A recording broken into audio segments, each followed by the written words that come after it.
I don't ask how much money you have or how many husbands. I only know that you are afraid of open spaces and upper stores. And also I know if tomorrow the house is on fire, you're going to die without that wings of yours that I used to love so much. Moin moin, dear people, old, new, my friends, the friends of my friends, my relatives, and anyone on the internet who found this small channel. I am Anna of Northern Germany. I am a survivor, a fighter, and a writer, and I am trying to speak louder because my voice is very, very silent. Although I have my teaching voice, it's usually louder, but I'm not teaching you anything. I enjoy talking like tete-a-tete, face-to-face. I am sharing with you my experience in this life because I have a lot of experience. I was born in Russia, I grew up in Russia, then I went to France to do my volunteering, and then I fled to Germany because I couldn't stay in France anymore. And now, after 2 years of bureaucratic wars, I am a recognized refugee, and I'm making this channel. I'm writing a novel. The process of writing this novel, of the second draft, is going to be in the next video. But today I think it's a bit of a philosophical video.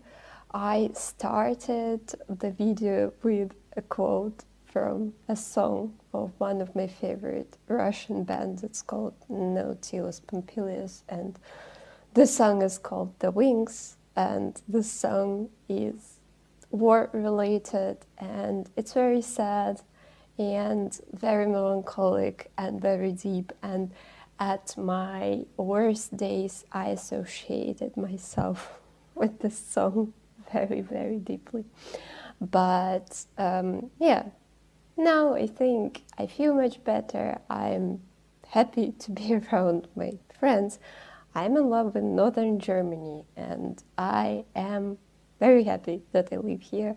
And every time when I am in Hamburg, which is one of my favorite cities in the whole world, I think, oh my God, I live here.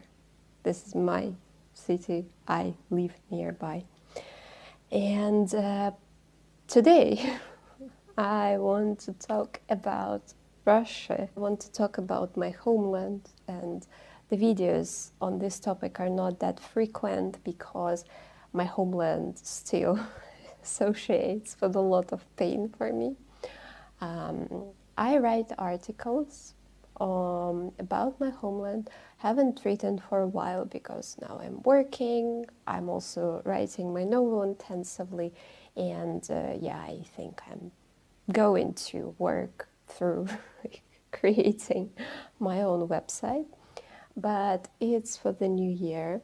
But what happened, I have been reading this book, Alexey Navalny, Patriot, and I want to share my experience with you.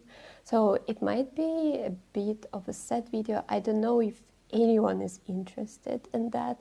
I thought maybe to film it like something and publish it somewhere and buy me a coffee, because I want to film something additional for there a bit later. But I thought, yeah, why not? At least like this, if I publish it on YouTube, maybe someone will watch it. What is today's message from my tea to your tea? Glücklich ist, wer nicht nach Glück sucht. The happy person is the person who is not searching for happiness.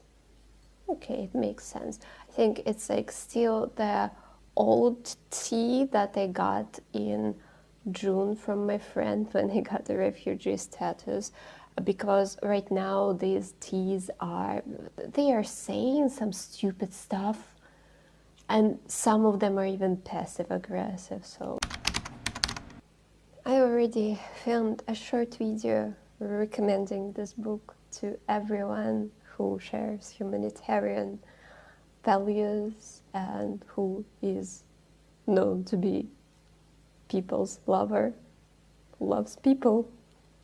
Sounds a bit weird, but it's okay. But I want to share my opinion, what my feelings. Yeah, maybe it's a bit unnecessary to share my feelings, but yeah, I'm Russian. I finished Alexey Navalny's book. It didn't take much to finish it. I really want to share what I felt after reading this book. And also, I have a question in my head, and this question persists in my head, and I don't know the answer to this question.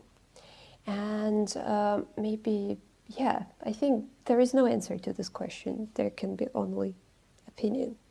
But okay, I want to give like a short story about myself first and my experience with Russia, how I grew up in Russia. And I was born in 1997. I'm 27 years old. I turned it last month. You can also watch a video about what I felt. I like talking about my feelings. I think if we talked about our feelings more, there would be fewer unhappy people, you know, maybe. I don't know. I cannot say for sure. And yeah, it also means that I was born in the time of great changes, and I don't remember these changes quite well.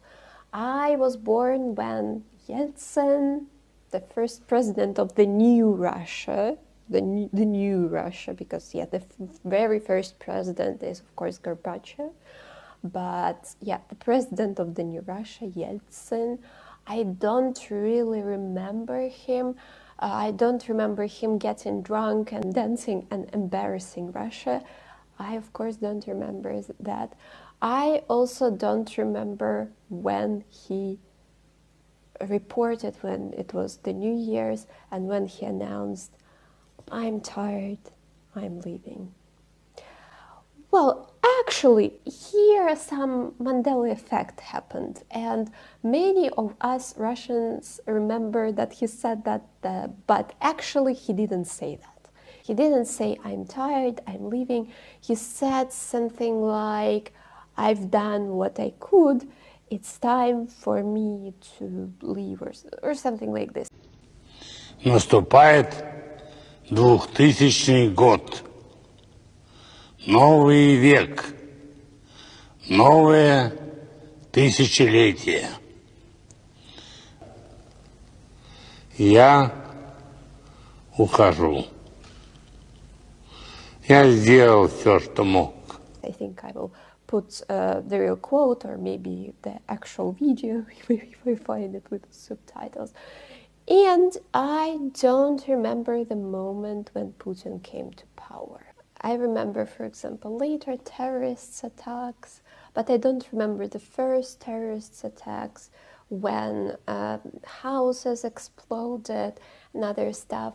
And yeah, when Putin came to power, now I understand why people were very excited about him, because terrorists, people are scared, the 90s, gangs all over Russia, and also default, I don't remember that either. And he, an FSB officer, he looked very promising. He promised everyone that he would put things to order, and I think it was very easy to feel flattered. And also, when I was growing up in 2000s, those are very prosperous years, not because of Putin, many people believe that it happened because of Putin, but no, it didn't happen because of Putin. It happened because of the law of economic development. And after the recession, there is a rise, and the rise hits the peak, and then there is also the recession. So those are the laws, the basic laws. We studied them at school, like in the very, very, very basics of economics. And also, of course, gasoline and gas trade. The trade was very successful at those times. So Russia was flooded with money. It was very, very hard to spoil everything at that moment, because even other countries, maybe they were not exactly interested in building long-term friendships with Russia, they were quite keen on investing money into Russia, because I guess everyone was curious what it was going to turn out. But well, know the result, yeah. Dictatorships. Yeah, gas and gasoline. And it all resulted with gasoline and gas needle. I remember I even made a presentation at my latest years at school. I gave a speech about the needle, this gasoline needle. It was very interesting. I think my report was quite positive even, but I didn't know much about it. I was super curious. I was interested. I think I wanted to become a specialist in economy. I was quite into this topic, and I even considered entering university, like a school, economic school, or laws, human rights. It was like I was into it. So yeah, but I opted for foreign languages, and I think the needle, it could have turned out well if Putin didn't clinch on his power. So yeah, it is what it is. A great example of the development of Russia for a late Zoomer. When I was still little, it was normal to buy stuff in the open markets, half-legal markets, and it was a standard if you wanted to buy pants or some other clothes, and if you needed it urgently in winter, you went to this market and you stood on the curtain covered by some dirty curtain, and your parents were saying, well, nobody wants to see you, nobody cares, just try it out, and it's freezing. But for younger generations, like my nephews, my nieces, of course, it's already hard to imagine. Like for 2010s, it was already abnormal to go to the market. Nobody wanted to do that anymore. Nobody tried things out on the curtain outside, standing under the blizzard, I don't know, rainstorm, trying some pants out. So yeah, I don't know if it's a good example, but it might show some development, some progress of the country. But okay, if everything was perfect, when people started to realize that something was going wrong. And here we pass over to this person. I'm not afraid, and you don't be. Up until then, many people don't realize that something is going wrong because they grew up in the USSR. And the same problem what happens right now in Eastern Germany. People are very used to dictatorship, and their transition wasn't necessarily happy to democracy. And as a result, nostalgia makes them think that these years of stagnation or dictatorship or milder dictatorship were extremely prosperous and happy. So the same is happening in Russia. But for young people and for open-minded people, Alexey Navalny became that person who opened the new world to us, who showed us that Vladimir Putin, well, there is something off with this guy. And for some people, I was still little, it started with writing blogs. And for me, of course, I'm a Zoomer, although, yeah, it's questionable, all this generational stuff. But I think I'm rather a Zoomer. And for me, of course, those were YouTube videos.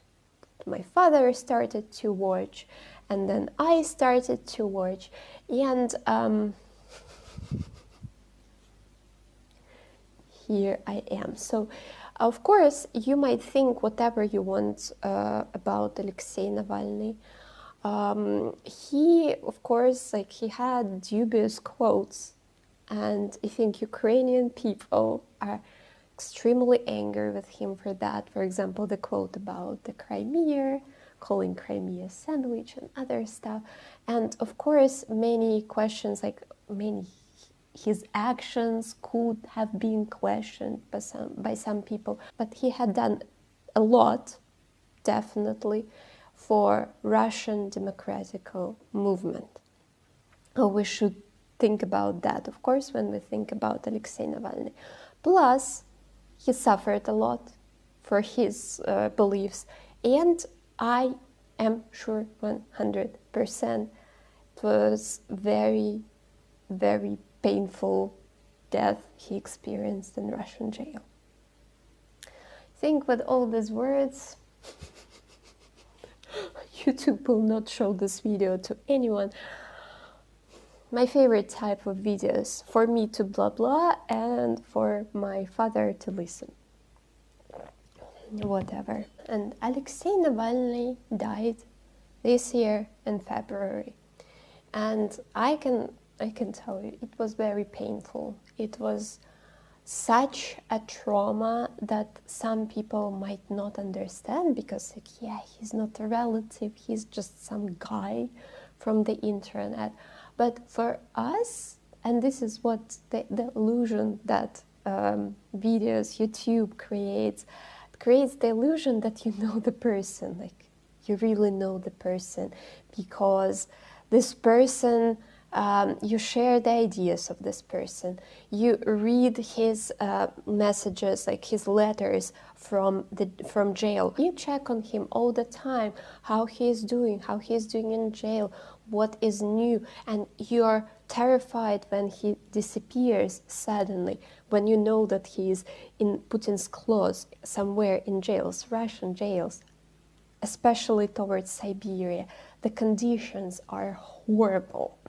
They're horrible. Nobody wants to be there, I can assure you. And the day when he died, of course, was like sinking, drowning. I remember that day, I think I was at first I didn't believe. Then I was lying in bed, then I dragged myself out. I went to Hamburg for very, very big protest where people were crying.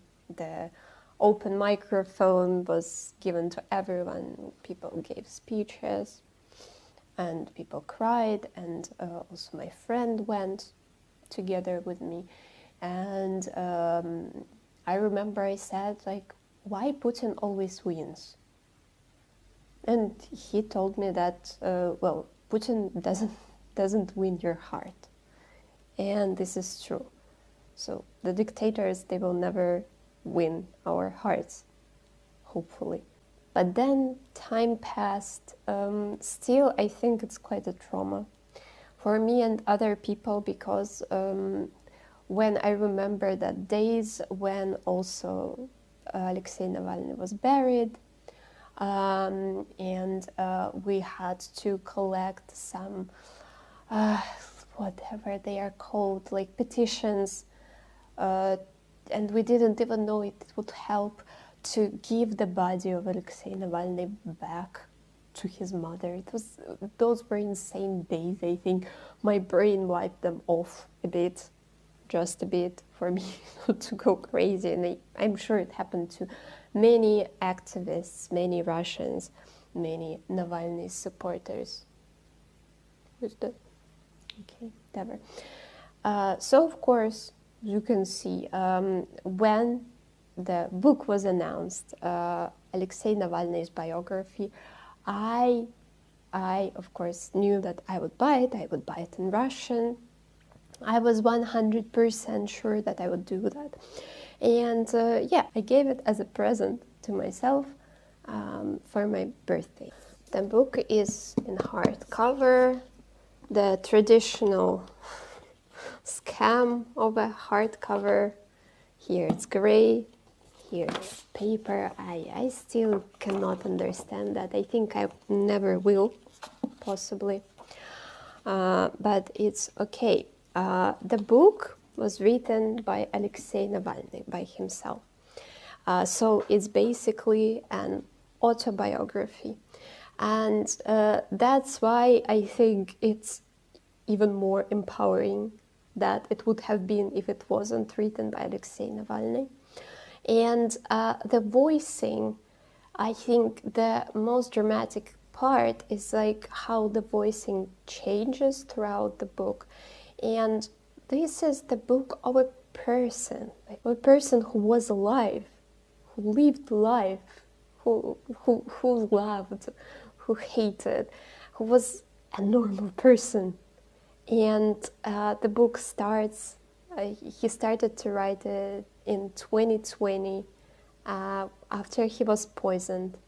And then he continued writing it into the days in jail when he still had time to write, when he was not under strict special conditions in this thing, which is called Shizo. And of course, the first part is very positive, very funny, because he used to be a very funny person. And towards the end, it's tragic. It's truly tragic, especially in the context when you start from the very beginning, you browse through the pages, and here's the person. Like, you know, every book is life. Every book is life. And here's the book, and it contains life of a real person.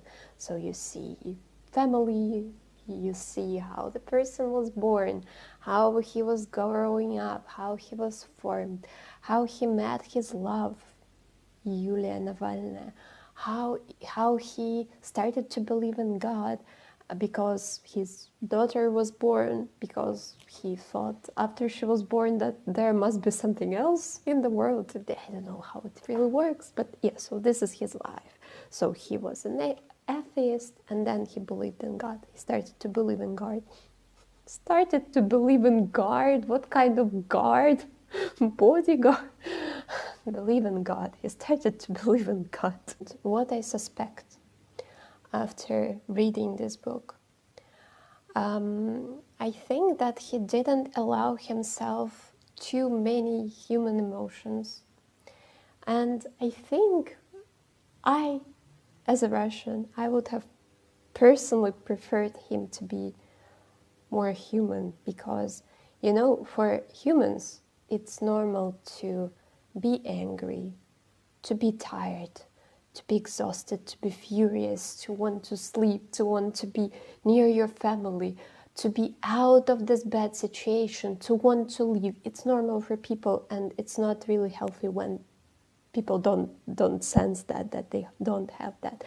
And Alexey Navalny, he wanted to show that he is a Superman, or I don't know, maybe he didn't want to show that, but he felt like he must lead people to the sunshine.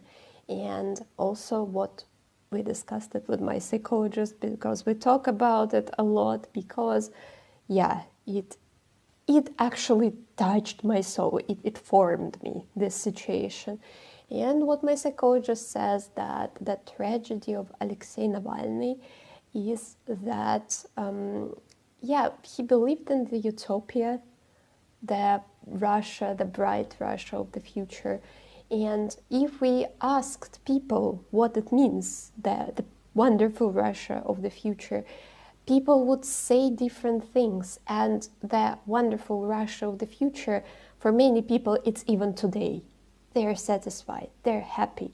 You cannot pull this creature out of the swamp if the creature doesn't want to be pulled. That's the problem. I don't have another country. I don't have another family. So you read the whole book, you laugh, you enjoy, and then you reach the last part, the jail diaries. And these jail diaries, they are much worse because in them you can see how progressively worse his conditions were becoming, how progressively worse his state and his mental state was becoming. And he taught himself to live with this pressure, with this mental pressure, and he was preparing himself to whatever happens, to death, to anything. And I also have to state that this is not normal.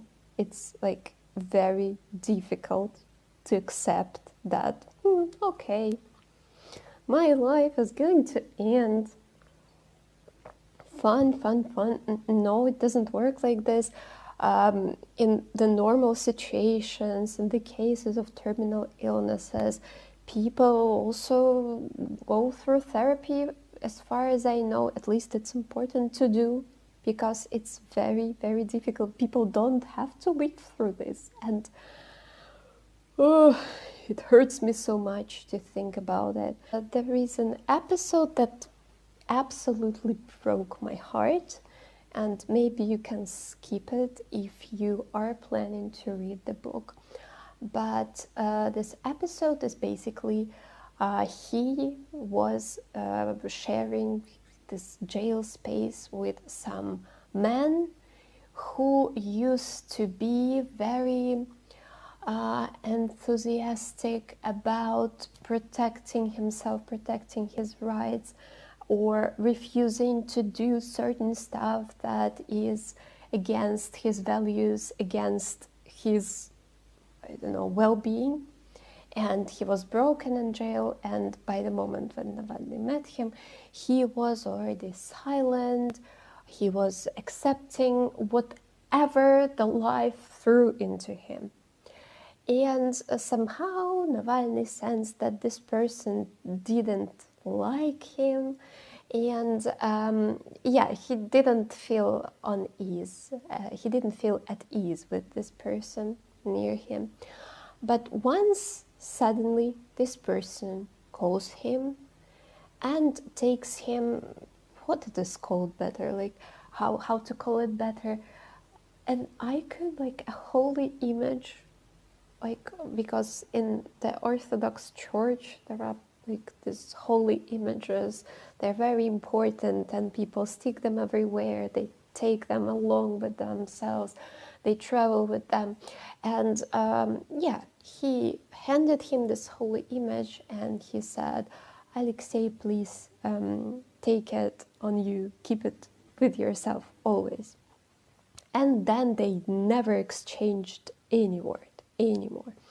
And also, like, he shows, like, people under such pressure, they tend to to resort to magical thinking.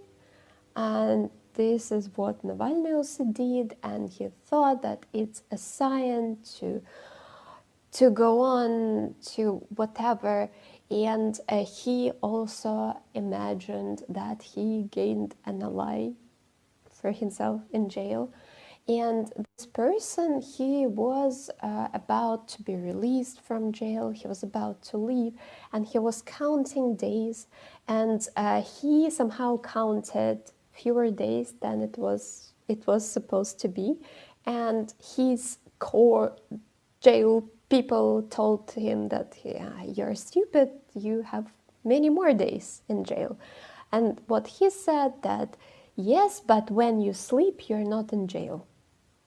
And basically, that was what Navalny, he stuck to this idea that, yeah, when I go to sleep, Alexey, let's go to freedom for a few hours.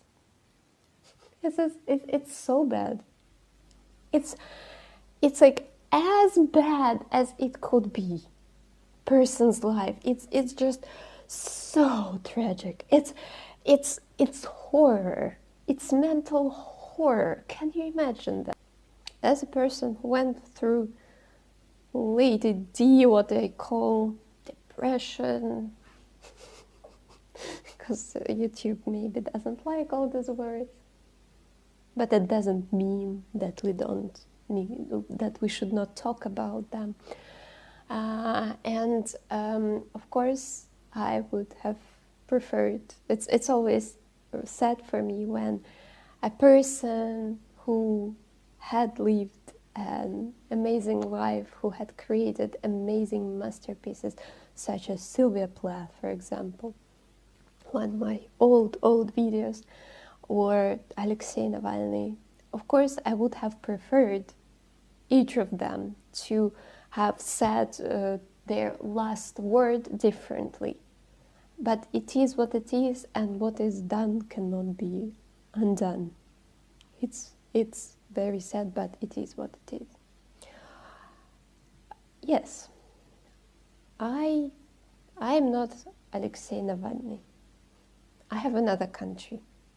I have Germany, who accepted me, and I am endlessly grateful that Germany accepted me and gave me the mental health and provided me with mental health, gave me my friends, my best friends in the world, and gave me the opportunity to write, to create, to say what I think, to be what I am. And with all this video, I want to say that homeland is important. But your life, like life of one person, life of every person, I feel like it's much more important than patriotism. I don't know what you think about it, but yeah, this question, like your ideals, your patriotism, or your life, what is more important? Of course, everyone answers this question for themselves. And Alexey Navalny answered this question as it seemed right to him. But yeah, I want to give an example of one book. And it's not that easy. It's not an easy decision to make. Recently, I read the book which is called 28 Days, and it's about resistance, Jewish resistance in Polish ghetto. And the ghetto was about to be cleared out, and people, like in the resistance, they were preparing themselves to die. And a young girl and a young man, for a task, for a mission, they are sent to the peaceful part of Poland, out of the ghetto, and they've got the chance to live peaceful lives for a couple of days. And then they made the conclusion, I wish life could always be like this. Life is so wonderful, life is so worth living. And yeah, sometimes there is more, something more in the resistance. Because, yeah.